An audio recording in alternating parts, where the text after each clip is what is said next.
Hello दोस्तों, जैसा कि हमने पिछले एपिसोड में देखा था कि शी हाउ एंशियंट टूर्नामेंट को जीत जाता है और उसमें फर्स्ट पोजीशन को हासिल कर लेता है और तभी उसके सामने फेरी ने लाइट गेट को ओपन कर दिया था, जिसके अंदर शी हाउ जा कर के अपने रिवॉर्ड को कलेक्ट कर सकता था।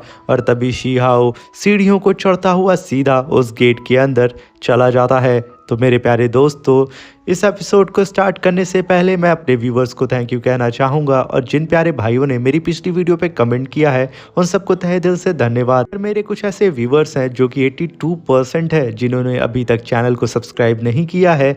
मैं आप सबसे तहे दिल से विनती करता हूँ, प्लीज़ चैनल को सब्सक्राइब करके हमें सपोर्ट करें। इस एपिसोड के स्टार्टिंग में हमें शी हाउ को दिखाया जाता है जो कि उस लाइट गेट पोर्टल से बाहर आ जाता है, और जब वो अपने चारों तरफ देखता है तो चारों तरफ सिर्फ वीरान सी जगह होती है, जिसे देख कर के शी हाउ काफ़ी ज़्यादा हैरान होता है कि आखिर मैं किस जगह पे टेलीपोर्ट हो गया हूँ। और तभी शी हाउ को आवाज़ आती है फेरी होस्ट की, जो कि उससे कहती है कि इस दुनिया में सिर्फ अनंत तक सिर्फ और सिर्फ निराशा है, और तुम्हारे लिए बेहतर यही रहेगा कि तुम जीवन भर अज्ञानी रहो। फेरी की ऐसी बकवास को सुन करके शी हाउ कहता है कि कहीं तुम पागल तो नहीं हो गई हो जो कि ऐसी बहकी बहकी बातें कर रही हो। मैंने इस एंशियंट टूर्नामेंट को जीता है और फर्स्ट प्लेस को हासिल किया है, तो रूल्स के अकॉर्डिंग मुझे मेरे रिवॉर्ड को दे दिया जाए। मैं उसके लिए ही इस लाइट गेट से अंदर आया था, ना कि मैं तुम्हारी इस बकवास को सुनने के लिए कि इस दुनिया में अनंत तक निराशा है और तुम्हें अज्ञान ही रहना चाहिए। आखिर तुम यहाँ पे क्या बकवास कर रही हो और मुझसे क्या कहना चाह रही हो? मुझे यहाँ पे कुछ भी समझ में नहीं आ रहा है। ये कह कर के शी हाउ यहाँ पे काफ़ी ज़्यादा भड़क चुका होता है, मगर तभी शी हाउ के सामने एक वॉल अपीयर होती है, जिसे देख करके शी हाउ काफ़ी हैरान होकर कहता है अभी तक तो ये वॉल नहीं थी, सडन ये वॉल यहाँ पे कैसे आ गई?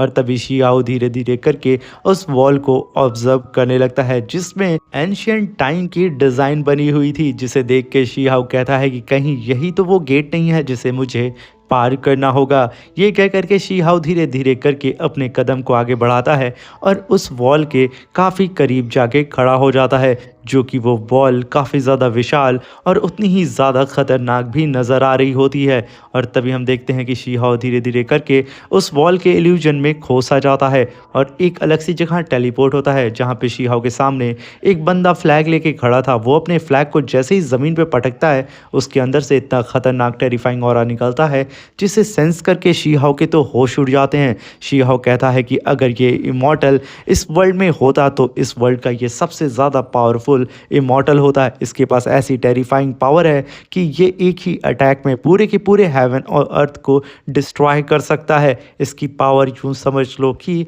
बाउंडलेस है, जिसकी तुलना मैं कभी भी नहीं कर सकता हूँ। आखिर ये इमॉर्टल आखिर अब कहाँ होगा? तभी हम देखते हैं कि उस इमॉर्टल के ऊपर एक थंडर लाइट गिरती है, जिसकी वजह से उस इमॉर्टल को वहाँ पे तकलीफ़ होने लगती है, और देखते ही देखते वो वहाँ पे पूरी तरीके से शी हाउ के सामने ही डिस्ट्रॉय हो जाता है। शी हाउ उसे इस तरीके से मरता हुआ देख के काफ़ी हैरान होता है, और वो कहता है कि मैंने तो सोचा था कि ये इमॉर्टल अभी तक ज़िंदा होगा और यहाँ पे सिर्फ उसकी परछाई होगी, मगर इस इमॉर्टल को तो किसी ने मार दिया। आखिर वो बंदा कितना ज़्यादा पावरफुल होगा? मगर तभी शी हाउ एक अलग सी जगह पे फिर से टेलीपोर्ट हो जाता है, और उसके सामने कई सारे ग्रह होते हैं। यूं समझ लो ये पूरी एक गैलेक्सी होती है। और तभी हम वहाँ पे एक फ्लेम इमॉर्टल को देखते हैं, जो कि सिर्फ अपने हाथ को हल्का सा घुमाता है। उसके हाथ के घुमाने की प्रेशर की वजह से पूरे के पूरे जितने ग्रह होते हैं वो वहाँ पे डिस्ट्रॉय होना शुरू हो जाते हैं। धीरे धीरे करके वो तो कई हज़ार टुकड़ों में बदल जाते हैं, और धीरे धीरे करके वो अब राख में बदल जाते हैं। इस तरीके का डिस्ट्रक्शन देख के शी हाउ कहता है कि आखिर ये इमॉर्टल कौन है जिसने सिर्फ अपने हाथ को हल्का सा हिलाया और पूरी की पूरी गैलेक्सी को राख में बदल दिया? आखिर ये कितना ज़्यादा पावरफुल होगा? मुझे ऐसा लगता है कि कहीं इस इमॉर्टल को भी तो किसी ने मार तो नहीं दिया, क्योंकि ये इमॉर्टल उस दूसरे इमॉर्टल से काफ़ी ज़्यादा पावरफुल था। और इधर बेचारा शी हाउ काफ़ी ज़्यादा कन्फ्यूज़न में होता है, और वो अपने मन में कहता है कि आखिर वो फेरी होस्ट मुझे यहाँ पे क्या दिखाना चाहती है? मुझे तो यहाँ पे बिल्कुल कुछ भी समझ में नहीं आ रहा है। इससे पहले जो वो इमॉर्टल था जिसके हाथ में फ्लैग था, वो भी किसी थंडर लाइट की वजह से मारा गया, मगर अब यहाँ पे क्या होने वाला है? आखिर ये फ्लेम इमॉर्टल कैसे मरेगा? करेगा। और तभी हम उस फ्लेम इमॉर्टल को देखते हैं जो कि लगातार अपने ऑरा प्रेशर को सिर्फ रिलीज कर रहा होता है और चारों तरफ डिस्ट्रक्शन फैला रहा होता है। तभी एक अननोन सी फायर उसको चारों तरफ से घेर लेती है और उस फ्लेम इमॉर्टल को, जो कि फ्लेम का गॉड था एक तरीके से, उसे ही कोई मिस्टीरियस फायर चारों तरफ से घेर करके टॉर्चर करना शुरू कर देती है। ये देख करके शी हाओ का होश उड़ जाता है क्योंकि उसके आँख के सामने फ्लेम इमॉर्टल के तो चिथड़े उड़ जाते हैं। तभी शी हाओ कहता है कि आखिर ये फ्लेम कितनी ज़्यादा पावरफुल होगी और इसे यूज़ करने वाला वो बंदा कौन होगा, वो मुझे क्यों यहाँ पे नज़र नहीं आ रहा है। ये सोच सोच के यहाँ पे शी हाओ पगला ही रहा होता है। और तभी शी हाओ जैसे अपनी आँखों को बंद करता है और वो खोलता है, वो अलग सी जगह पे फिर से टेलीपोर्ट हो जाता है। तभी शी हाओ अपने सामने एंशिएंट टाइम के ड्रैगन और फायर फिनिक्स बर्ड को देखता है जो कि एक दूसरे से ही फाइट कर रहे होते हैं। मगर तभी वहाँ पे वही मिस्टीरियस सी फायर अपीयर हो जाती है जो कि इस ड्रैगन और इस फिनिक्स बर्ड को दौड़ाना शुरू कर देती है। वो दोनों ही उस फायर से भाग रहे होते हैं मगर वो फिनिक्स बर्ड उस फायर के चपेट में आती है और धीरे धीरे करके पूरी तरीके से इरेज होकर के नीचे गिरने लगती है। और तभी वो ड्रैगन भी उस फायर के चपेट में आ जाता है और देखते ही देखते वहाँ पे कई सारे एंशियंट ड्रैगन पीस हुए पत्तों की तरह जमीन पे गिर रहे होते हैं और चारों तरफ थंडर गिर रही होती है। शी हाओ ऐसी टेरिफाइंग पावर, इतना सारा डिस्ट्रक्शन को देख करके एकदम हैरान हो जाता है कि आखिर ये सब कौन कर रहा है। यहाँ पे 10 एंशियंट बीस्ट को किसी ने जान से मार दिया, आखिर वो बंदा कितना ज़्यादा पावरफुल होगा।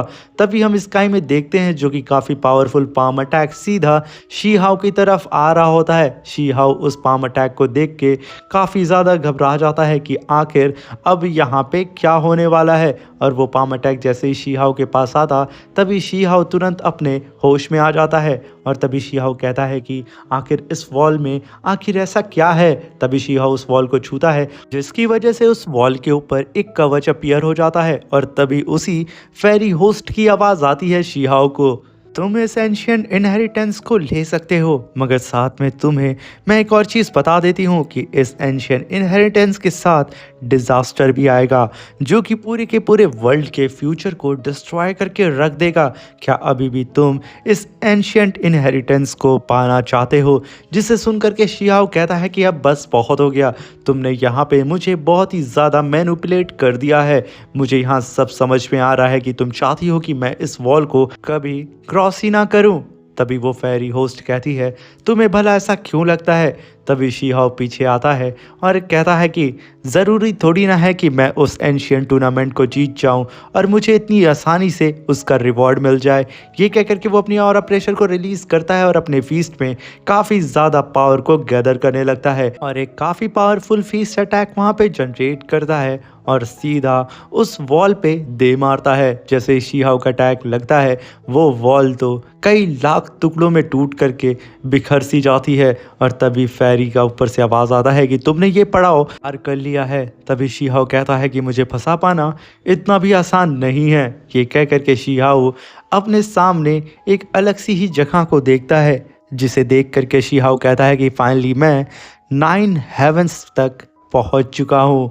जिसे देख करके शी हाओ काफ़ी ज़्यादा खुश होने लगता है क्योंकि उसके सामने उसकी ट्रॉफी होती है। और तभी हमें एंशिएंट अरीना का सीन दिखाया जाता है जहाँ पे स्लाइड गेट के पास जो प्रोटेक्टिंग बैरियर था वो टूट जाता है क्योंकि शी हाओ ने यहाँ पे उस वॉल को जो तोड़ दिया था। इसकी वजह से अब स्लाइड गेट के अंदर अब कोई भी आ सकता था। तभी हम उस फ्लावर वैली वाले कल्टीवेटर को देखते हैं जो कि वहाँ पे उस स्लाइड गेट के फॉर्मेशन को टूटता हुआ देख के कहता है कि फाइनली अब हम सबको यहाँ पे अपॉर्चुनिटी मिल चुकी है कि हम सब यहाँ पे इमॉर्टेलिटी को हासिल कर सकें।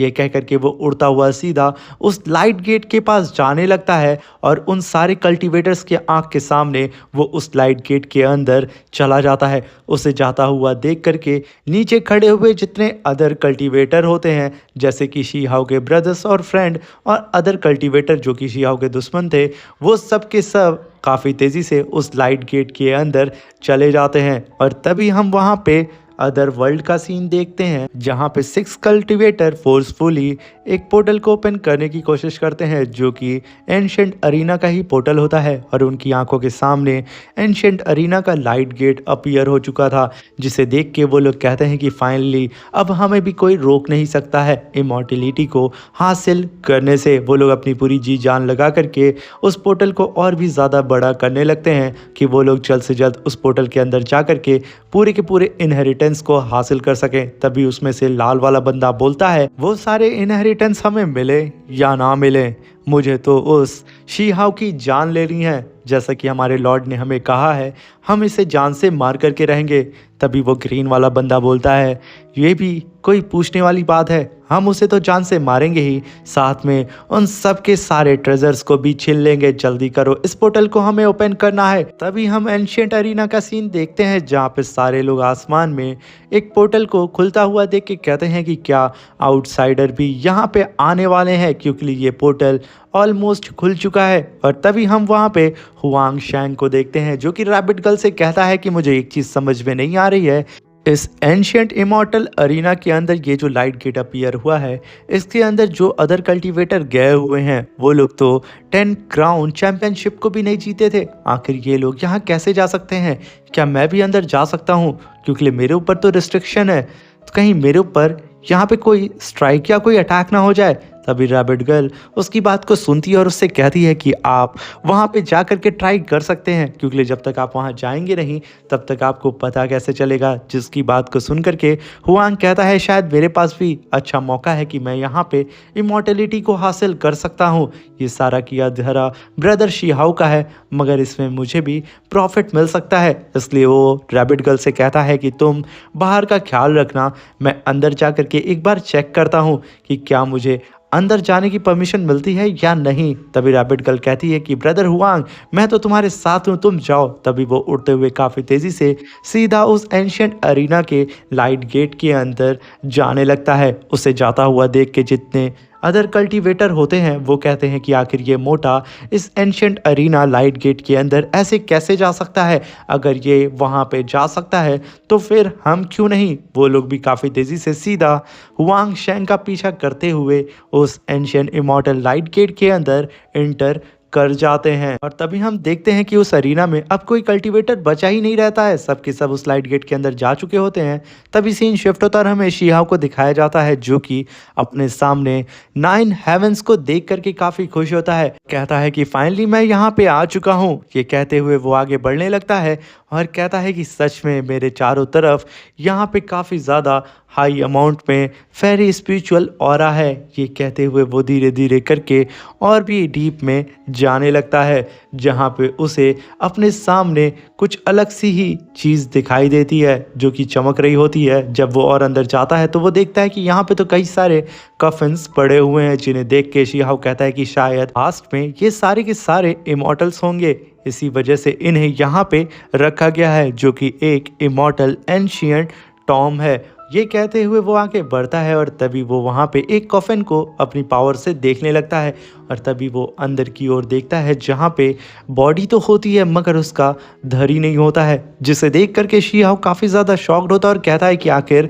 यहाँ पे क्या चल रहा है, यहाँ तो सिर्फ आधी बॉडी है, आखिर इन सारे इमॉर्टल का सर कहाँ पे होगा। और तभी शी हाउ को याद आता है कि बहुत साल पहले शी हाउ को एक इमॉर्टल शिप मिली थी जिसके अंदर वो गया था, जहाँ पे उसे कई सारे इमॉर्टल्स के सर मिले हुए थे, मगर उनके निचले का हिस्सा वहाँ पे कहीं पे भी उसे नज़र नहीं आ रहा होता है, जिसे याद करके शी हाउ कहता है कि शायद वो सारे के सारे सर इन्हीं सारे इमॉर्टल्स के होंगे जो कि उस बैटल शिप में होंगे। सर वहाँ पे है तो आधा बॉडी का हिस्सा यहाँ पे है, आखिर यहाँ पे क्या चल रहा है उसे यहाँ पे कुछ भी समझ में नहीं आता है। शी हाउ अपने सारे पास्ट की बातों को याद करके काफ़ी ज़्यादा कंफ्यूज होता है, मगर वो फिर से प्रेजेंट में आकर के आगे बढ़ने लगता है और कहता है कि मुझे शायद इन सब चीज़ों पे इतना ध्यान नहीं देना देना चाहिए, मुझे चल करके अपनी ट्रॉफ़ी को लेना चाहिए जो कि मेरी है। और तभी शिहाओ को अपने सामने एक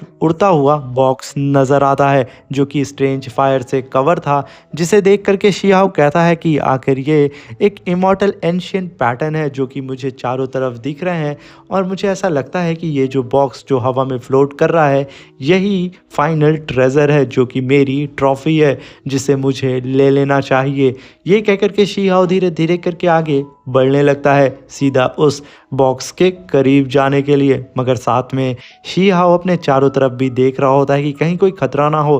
तभी हम देखते हैं कि शिहाओ काफ़ी तेज़ी से उड़ता हुआ सीधा उस बॉक्स की ओर निकल जाता है, जहाँ पे रास्ते में शिहाओ कहता है कि मुझे हर एक कदम फूक फूक के रखना होगा। और तभी फाइनली शिहाओ सीधा ही उस फ्लोटिंग बॉक्स के पास आ जाता है, जिसके चारों तरफ एक स्ट्रेंज सी फायर होती है, जिसे देख के शिहाओ तुरंत अपनी पावर को रिलीज़ करता है और अपनी हेवनली स्वॉर्ड को समन कर लेता है। और वो तुरंत अपने इमॉर्टल आर्मर को भी पहनना स्टार्ट कर देता है, जहाँ पे वो इमॉर्टल आर्मर धीरे धीरे करके शिहाओ की बॉडी में चढ़ना शुरू कर देता है। ये सीन काफ़ी ज़्यादा अमेजिंग होता है क्योंकि यहाँ पे शिहाओ का कपड़ा धीरे धीरे करके पूरी तरीके से चेंज हो जाता है। तभी शिहाओ अपनी स्वॉर्ड को काफ़ी तेज़ी से नीचे रिलीज़ करता है और कहता है कि अब बारी है मुझे इस बॉक्स को लेने की।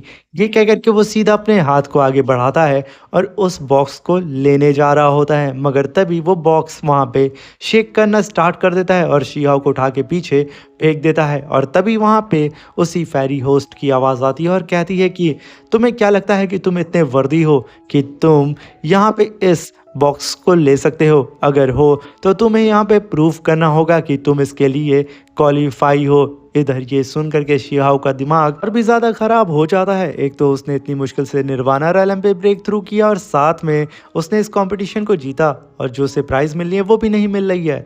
इसी के साथ हमारा ये शानदार सा एपिसोड ख़त्म हो जाता है। अब मिलते हैं इसके नेक्स्ट एपिसोड में, तब तक के लिए अपना ख्याल रखें और मेरे चैनल को प्लीज़ सब्सक्राइब करके ज़रूर जाएँ और कमेंट बॉक्स में ज़रूर बताएँ इसका नेक्स्ट एपिसोड कितनी जल्दी आपको देखना है।